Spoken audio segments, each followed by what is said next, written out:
Welcome to the channel.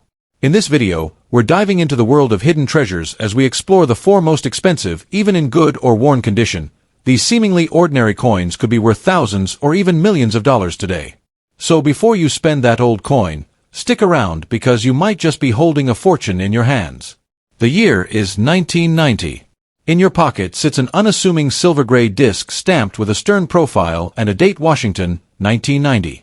On the surface, it looks like any other quarter: small, everyday, almost invisible. But whisper to the right numismatist, and they'll straighten up, pupils dilate, and their voice will change. Show me the mint mark. Show me the condition. Look for errors because the truth is simple and electrifying. Even the most ordinary coin can hide extraordinary value. This script is not about promises. It's about possibility.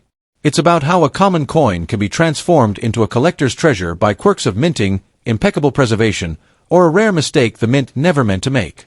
To understand why a 1990 quarter might ever be worth more than face value, first step into history.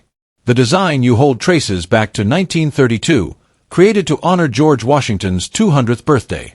For decades, the Washington portrait and the eagle reverse were the familiar faces of American quarters, a design that symbolized continuity and quiet national pride. By 1990, this design had become so embedded in daily life that most people stopped seeing the quarter. They saw only its buying power. But collectors, the people who read between the ridges, knew the truth. Every stamp of metal carries a story of people, presses, quality control, and tiny human errors that can turn a mundane coin into a headline-grabbing rarity. Let's be blunt. The vast majority of 1990 quarters are common. Most were minted in the hundreds of millions, pressed and released to commerce to be spent, saved, and shuffled in cash registers and jarred on countertops. If you have one in your pocket that shows the normal wear of daily life, it's worth about what it says on the face: 25 cents. But value in coin collecting isn't democratic, it's selective. It's determined by three witching words: rarity, condition, and demand. Rarity means how few coins of a particular type exist. Condition is how pristine the coin remains. A crisp, mirror-like surface with sharp details is exponentially more valuable than a worn, scuffed example. Demand is the human currency of desire. What collectors want right now. Those three forces can combine to make something ordinary suddenly extraordinary. Now imagine a scenario a collector salivates over: a 1990 quarter with a significant mint error. Errors can be subtle or dramatic.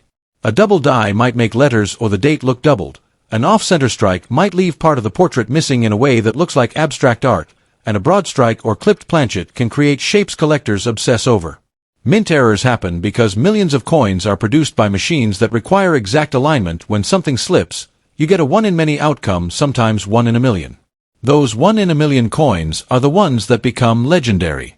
A single authentic and dramatic minting error, documented and verified, can elevate a 1990 quarter's value into the thousands, sometimes far more, depending on how sensational the error and how much collectors crave it. Condition is the other multiplier. A 1990 quarter that avoided pocket friction, hand oils, and the abrasive life of commerce, one that looks as if it was tucked away in a velvet-lined box since the day it left the mint, will command attention. Collectors use sharp grading systems and magnification to judge how much of the original luster survives, how sharply the hair of Washington is struck, how crisp the lettering is. A flawless, uncirculated specimen, or one from a controlled mint set that exhibits deep, reflective surfaces, will fetch dramatically higher prices than its circulated siblings. When condition meets scarcity and a compelling story, say, an uncirculated coin from a short-run die variety, the price can escalate quickly. Provenance: the coin story can also make wallets open wide. A coin that belonged to a famous collection, or one with documentation tying it to a notable find, converts curiosity into certainty. Auction results are driven by emotion as much as logic. When two collectors lock eyes over a rare 1990 quarter with a dramatic error, a bidding war can transform curiosity into fever. The final gavel doesn't just sell metal, it sells the thrill of owning something unique and the status that comes with it. But let's be careful with imagination. Extreme claims that any given 1990 quarter is automatically worth millions are almost always marketing hyperbole.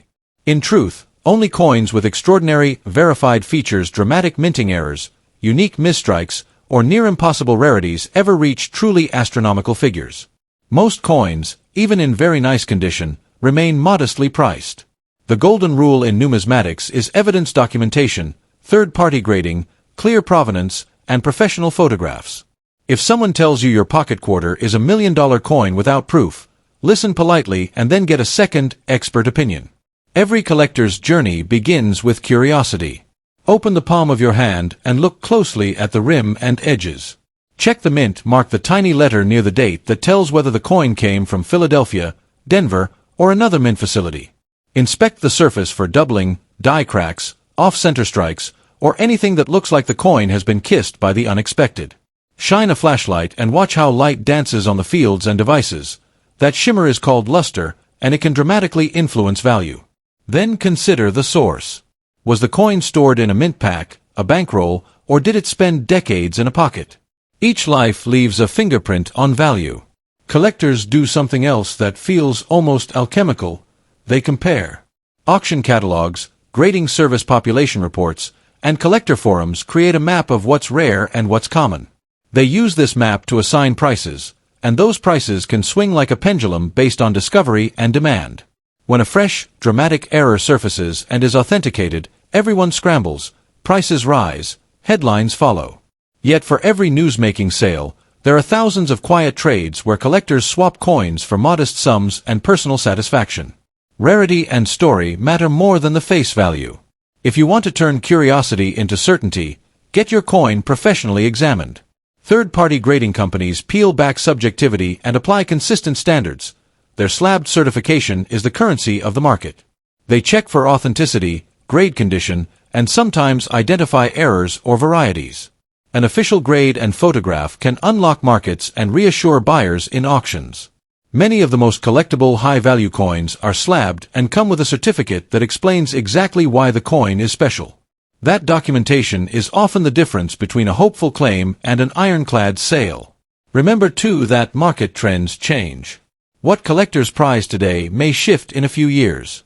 Historical significance, popular themes, celebrity interest, and even movie tie-ins can alter demand overnight. But the fundamentals, authenticity, condition, rarity do not change.